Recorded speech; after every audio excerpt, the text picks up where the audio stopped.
Bismillahirrahmanirrahim. Assalamualaikum warahmatullahi wabarakatuh.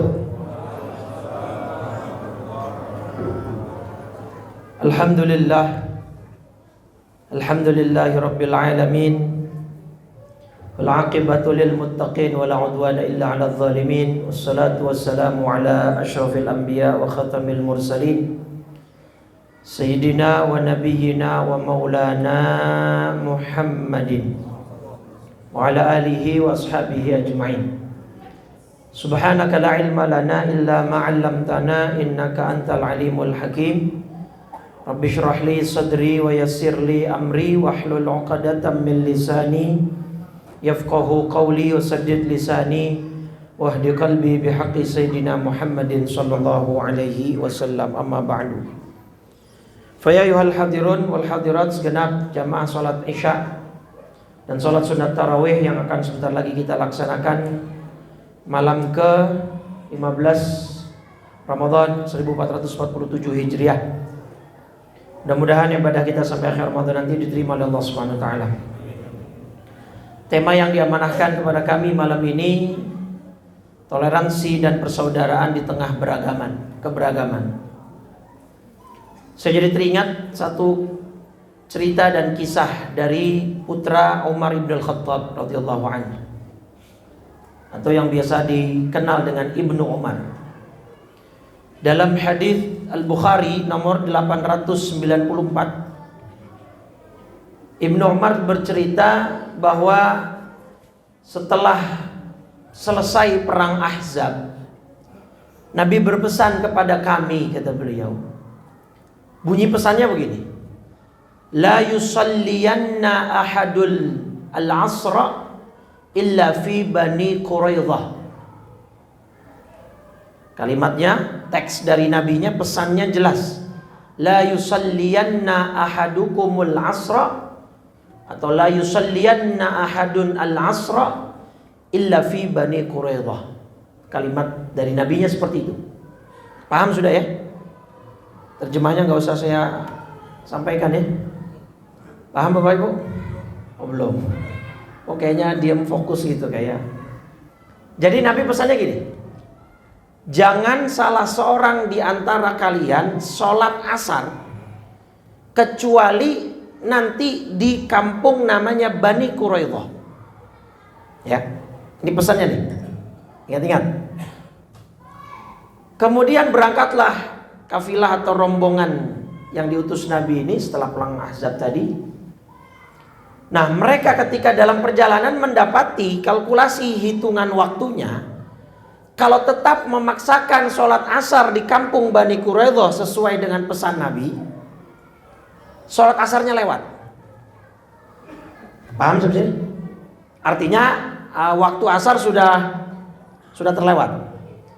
Tapi kalau mereka sholat di tengah jalan, artinya di dalam perjalanan, bukan di tengah jalan juga, di tengah jalan ketabrak ya. Artinya di perjalanan, mereka berpotensi mengingkari dan menyalahi pesan Nabi. Paham permasalahannya di sini? Oke. Di hadis Bukhari nomor 894. Kira-kira kalau Bapak di posisi sahabat yang dipesan oleh Nabi begitu, Bapak pilih sholat di mana? Di perjalanan dengan konsekuensi menyalahi pesan Nabi, atau tetapi kalau di jalanan, di perjalanan itu berarti belum lewat waktu asarnya, tapi menyalahi pesan Nabi, karena Nabi pesan jangan sholat asar kecuali di kampung Bani, atau Bapak pilih sholat di kampung Bani Quraidah dengan konsekuensi sholat asarnya kelewat. Pilih mana Pak? Hah? Pilih yang mana? Sholat di perjalanan atau sholat di kampung yang sesuai pesan Nabi? Nah, pecah kan? Sahabat pun akhirnya terpecah Pak. Sebagian sholat di perjalanan. Faqala ba'duhum, sebagian yang melaksanakan sholat di perjalanan bilang, lam yurad minna dzalik.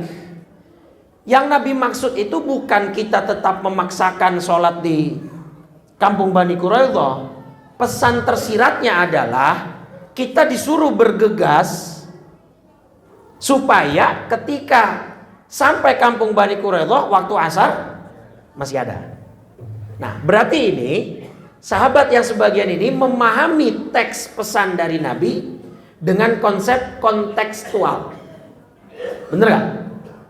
Dengan mereka memahami, mana mungkin Nabi mengizinkan kita sholat di luar waktu. Wong Nabi yang paling sering ngingetin kita untuk sholat tepat waktu. Paham gak? Tapi ada gak bunyi pesan Nabi begitu?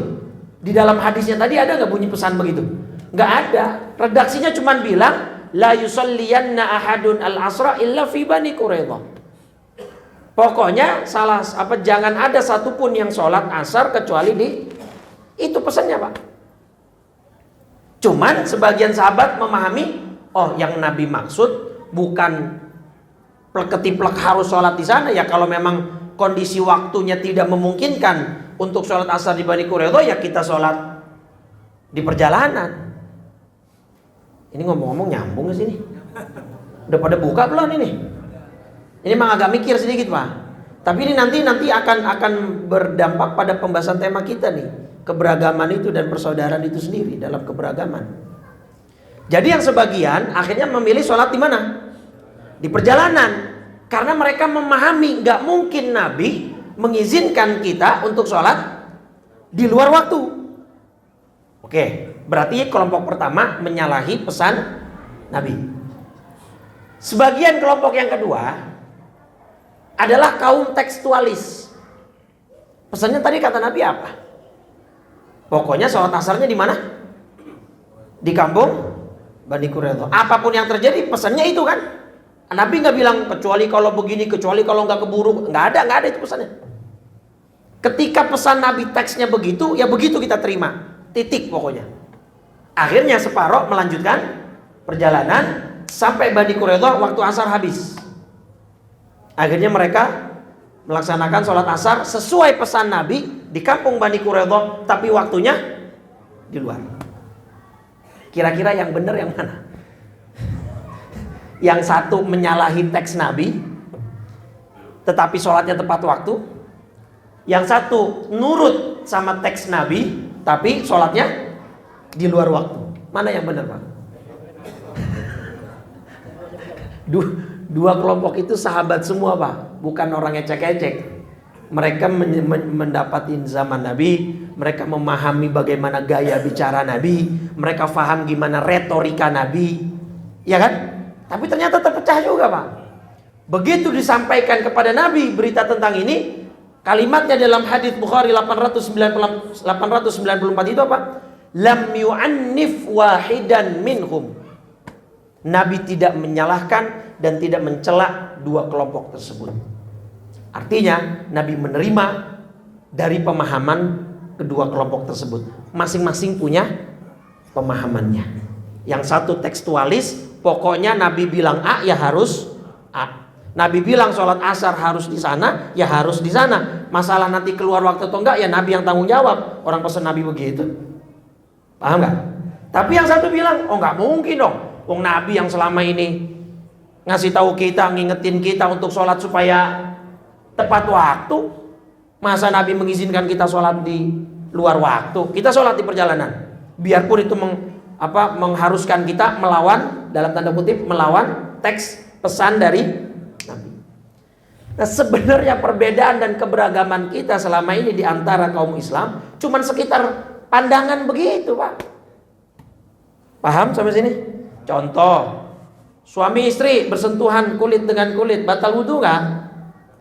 Ada yang bilang batal, ada yang bilang tidak. Dari ayat yang sama, ya kan? Surat 5, surat Al-Maidah ayat 6. Aula mastumun nisa. Nah, di sini diartikan menyentuh, apa diartikan bersetubuh? Dan menyentuh pun ada yang bilang pakai syahwat, ada yang bilang nggak pakai syahwat pun batal. Nah, jadi keberagaman dan perbedaan kita itu cuma dalam ranah dalam ranah pemahaman, Pak. Makanya yang kita harus junjung tinggi begini, Quran itu mutlak benar adanya, tapi memahami Quran tidak mutlak, Pak. Ulama contohnya akhirnya bisa berakibat pada Berbedanya produk hukum fikihnya. Padahal dari satu ayat yang sama. Ada yang bilang suami istri batal ketika bersentuhan, ada yang tidak. Terus ngapain ribut? Paham nggak? Udah.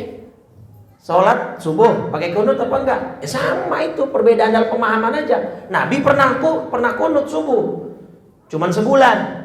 Nah maka Imam Syafi'i memandang ya pokoknya ketika Nabi sudah melakukan ya jadi sunnah. Ada yang mengatakan oh enggak, itu kan case-nya khusus. Ada yang bilang Imam Thabari dan Imam Baihaqi dan sebagainya, ya bolehlah sekali-kali, asal jangan tiap hari. Imam Syafi'i harus tiap hari. Ya, Imam Abu Hanifah, jangan, itu tidak bisa dilakukan. Gitu. Itu cuma dalam ranah pandangan saja Pak, perbedaannya. Nah terus kenapa kita ribut? Kenapa kita melupakan suatu yang paling fundamental? Surat Al-Hujurat ayat 10, innamal mu'minuna ikhwah. Kenapa itunya dilupain? Ribut akhirnya. Ini kayak perbedaan awal Ramadan. Ya walaupun di dunia cuman Indonesia yang ada, ya biasa aja memang udah hampir tiap tahun kita pasti mengalami dinamika begitu kan. Malah enak Pak kalau beda begitu. Ntar 10 hari terakhir malamnya ganjil semua itu berarti Pak. Jadi khusus buat Indonesia Allah menyiapkan malaikat 2 shift.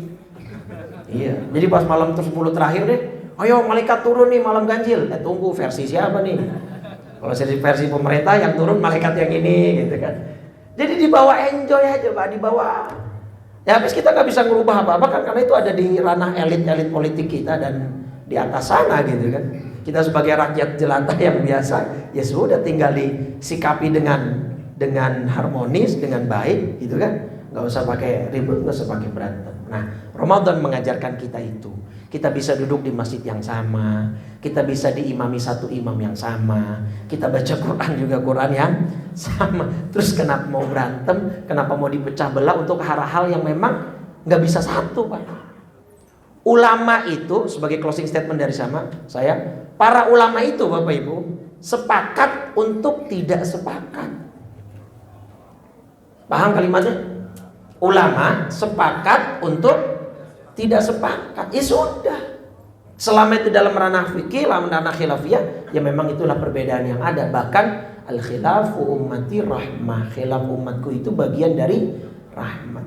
Jadi mari kita sikapi dengan bijak, ya dengan harmoni. Dan Ramadan ini mengajarkan kita kebersamaan, mengajarkan kita bahwa kita bisa kumpul di satu masjid yang sama, tidak ada rasa dendam, tidak ada rasa permusuhan. Ya nanti kita insyaallah lebaran bermaaf-maafan, saling berjabat tangan. Nah, maka hilangkan semua kedengkian-kedengkian, iri-iri dan hal-hal yang bisa merusak keberagaman kita dan kebineka tunggal ikaan kita ya. Dan inilah salah satu kenapa Nabi Muhammad SAW diutus untuk mempersaudarakan antar muslim satu dengan yang lainnya. Baik, itu saja yang bisa saya sampaikan. Mudah-mudahan bermanfaat dan mudah-mudahan ukhuwah kita ke depannya semakin terjalin lebih baik sehingga tidak ada lagi satu kelompok menyalahkan kelompok yang lain, satu kelompok menganggap dirinya lebih hebat dari yang lain, satu kelompok merasa dirinya yang paling berhak masuk surga daripada yang lain. Nah, itu adalah sikap-sikap yang dipelopori oleh iblis laknatullah alaih yang mengatakan dirinya lebih mulia daripada Adam karena dirinya diciptakan dari api dan Nabi Allah Adam dari tanah. Maka hindari hal-hal yang semacam itu sehingga kita menjadi orang-orang yang rendah hati, yang bersih hati, kita tidak saling menyalahkan dan tidak menganggap diri kita lebih hebat daripada yang lainnya ya. Mudah-mudahan Ramadan itu bisa membekas di dalam hati kita semua. Amin ya rabbal alamin. Hadza minni, ini yang bisa saya sampaikan, mudah-mudahan bermanfaat. Wal afu minkum. Wassalamualaikum warahmatullahi wabarakatuh. فبأي آلاء ربكما تكذبان